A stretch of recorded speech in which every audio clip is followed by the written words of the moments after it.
Hey everyone, Brandon Charleston here doing the late night oil workflow for a particular client. I wanted to record this quick video just to demonstrate just the power of using different AI models. So for this particular one, I didn't use any GPT, any Claude, no Gemini, no Clagent or anything like that. I actually used Cohere, which I've been having a ton of fun with.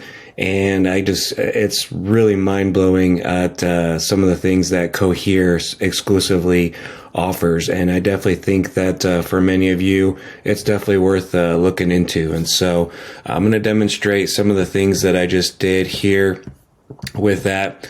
So this particular table, I started out with a Sales Navigator import, and let me just shrink myself here so I'm not in the way. But what I did was I started out with a search in Sales Navigator and obviously pulled in all the folks in there, which enriched their data. And then from there, all the things populated as expected. And this is where it actually gets fun. So I did a native integration here just to make sure they're not part of any sort of do not contact list. So I verified it through a URL as well as a company name and making sure we're good there. And so with Cohere, any sort of AI prompt that is, or any AI model that is not directly integrated, the best thing to do really is to open up just a new text box and then just type in your prompt here. And you can see on this one, I am trying to have the AI model decide if it's in Europe, Canada, or United States, and then basically output the others. And so you can see based on location below, output United States if it's located in the United States. If the location is part of European Union, United Kingdom, or Ireland, output EUR. And the reason I did that is one of my partners explained that I found that sometimes it'll put Ukraine and Russia and all these other smaller countries that aren't part of the European Union. I'm not entirely sure about all the things over there. I live in the United States, but I am just going with the flow here. And so with that, I had it, all other locations outside of that, I mentioned output others. Do not output anything else. So with the prompt engineering, not to go off on a tangent, but with these AI models, it's really important to really control your input, because that is how AI models measure costs and tokens. And so if you really define what your input is and you also define what your output is, you are going to be able to really control your cost, what the output is, and you're really behaving, not you behaving, but the AI model is behaving exactly for what you want. And so give it very definitive guidelines and parameters for exactly what you want. And then as a first shot, it gave me everything I needed. And so I filtered here of US and EUR and all that stuff. And then I put in filters to get rid of the others. And so with that, it's not populated, it's hidden there, but I did a waterfall enrichment, which used a number of different integrations and data providers, right? And then I normalized the company name to remove any sort of, LLC and corp and all this other stuff, right?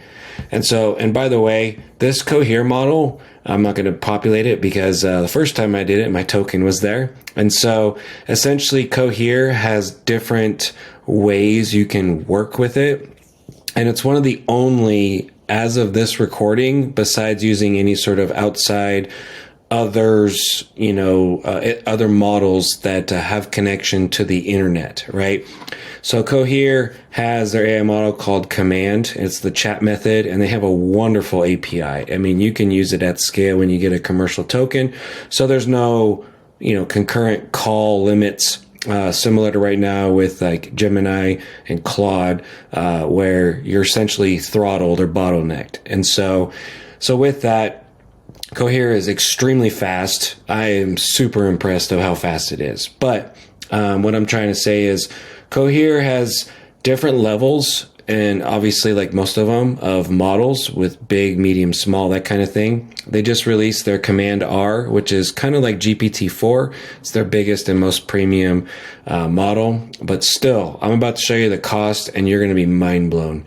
And so I used on this particular one Cohere without any connectors, so just the model itself. And so the way Cohere works is they use a RAG model, which basically means you're grounding it.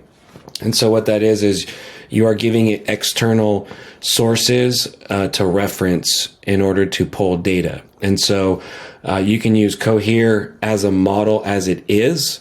You can use Cohere with a web search connector, which is going to essentially go search the internet and pull all sorts of data.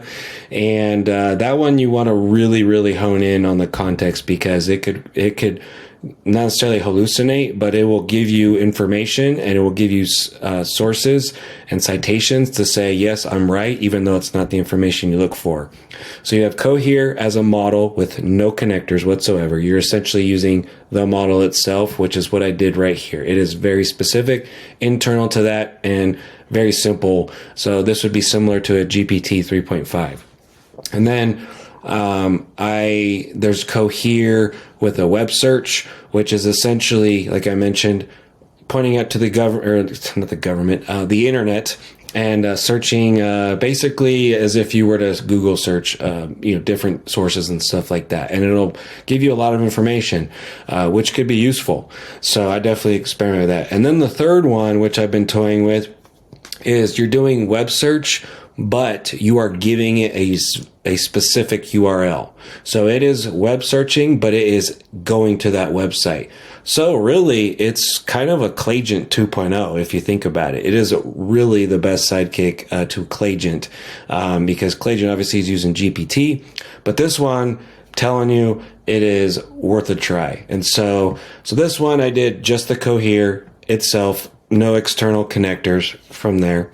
And then this one, I actually had it visit the site.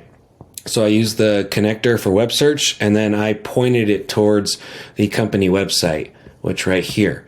And you can see in my prompt right here, based on the company, or based on the input, website and company description, tell me what company name offers, and put here, which is the website, company description. And then in the HTTP API, you have your prompt, and then you have the actual website you want to do that. So this is kind of redundant when it was in the actual prompt. In here, I didn't necessarily need to put this right here, because it actually is part of the JSON body, where you have to put the URL there. And so I'll go ahead and put it in the comments below of the JSON body. And so with that, it actually goes to the website, and it will not necessarily scrape, but it will search as if it was Clagent and pull back the data that it gives you, right? And it's really good. And I went through the first 10 columns to make sure it wasn't hallucinating, but then I went through and through, and I haven't been able to find one that it's not accurate. And so obviously I gave it the company description, I gave it the website, and this is demonstrating the web connector with pointing it to a very specific site and not going off on a wild goose chase or anything like that, right?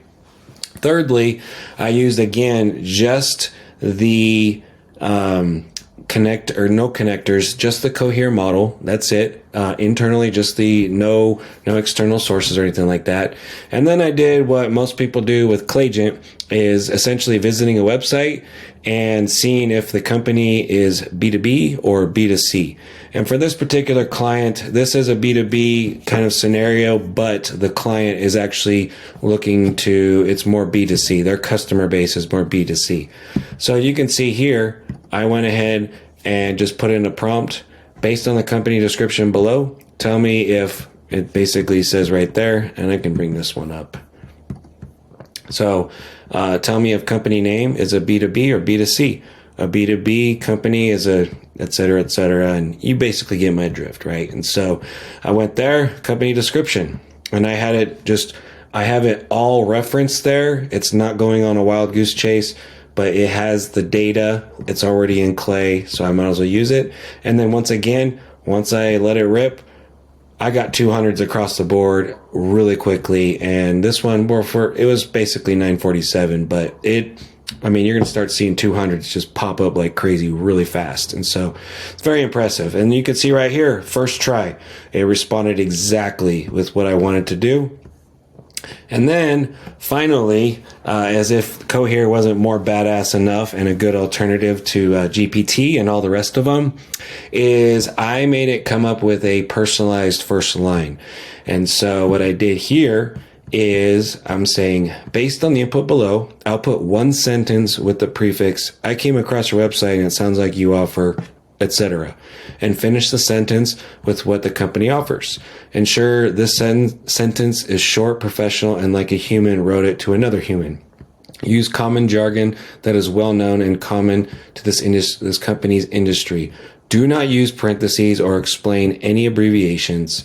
Sometimes it'll say something and then do an abbreviation or explain. So I just wanted to make sure it was there. Do not output anything else other than the prefix with you finishing the sentence. And then there's the response, which was essentially the previous one, right? And then one shot, boom, it came up with exactly what I wanted to. It's not in quotes. It's clean. I didn't have to do any sort of revising or prompt refining. It just nailed it first shot. And I've just been impressed, just seeing boom, 200s. And then I ran a conditional formula to say, hey, if I didn't enrich an email, there's really no point in wasting credits or anything like that. And then from here, I'm basically at the end of it where I'm going to send it to a Smart Lead, or instantly, whichever is your flavor. I love them both. But with that in mind, you send it to your email platform, and I'm going to do a little bit of combination of spin tax, liquid sign tax, and get the email finished up and fired away for tomorrow. And so I just want to demonstrate, like I said, some of the things here, and you can see in this entire workflow, I've used 0 other AI models other than Cohere. And here is the best part. I have this pulled up here, but you can see Cohere is they have their chat bot to try the playground. The production grade one, though, you're talking 50 cents per million tokens. That is just ridiculous compared to the rest of the models. And then the output is $1.50 compared to the rest of the models. And this is their premium one that's comparable to GPT-4. Then you have Command Lite, and then they have just standard command. And so the regular default, if you will, where I am using just straight Cohere, is the middle grade, which is command. So they have 3. They have Command Lite, Command, and Command R. So it doesn't say command on here, but seriously, I just let it rip for, hopefully my token is not going to appear, but anyway, it's a little risky here. You got me the first time. Essentially, I've processed 6-figure, I'm not saying like money, but tokens. I'm talking probably 200,000 or something like that of tokens. A ridiculous amount of tokens. And I'm seeing my bill for tonight is like less than $1. It's just ridiculous. So anyway, I hope this was valuable to you guys. And if you're not already know what you're looking at Clay. It's a wonderful platform for all the viewers that are just now watching and tuning in. Definitely check it out if you haven't already. And just goes to show it's a great time to be alive and leveraging all the different AI models and being familiar with the inputs and outputs and the pros and cons of each and every different model. So give Cohere a shot. Reach out to me if you need any help. I run top of funnel, which is B2B lead gen, and I also do Clay consulting. And so, hopefully this is of value, and thanks for watching.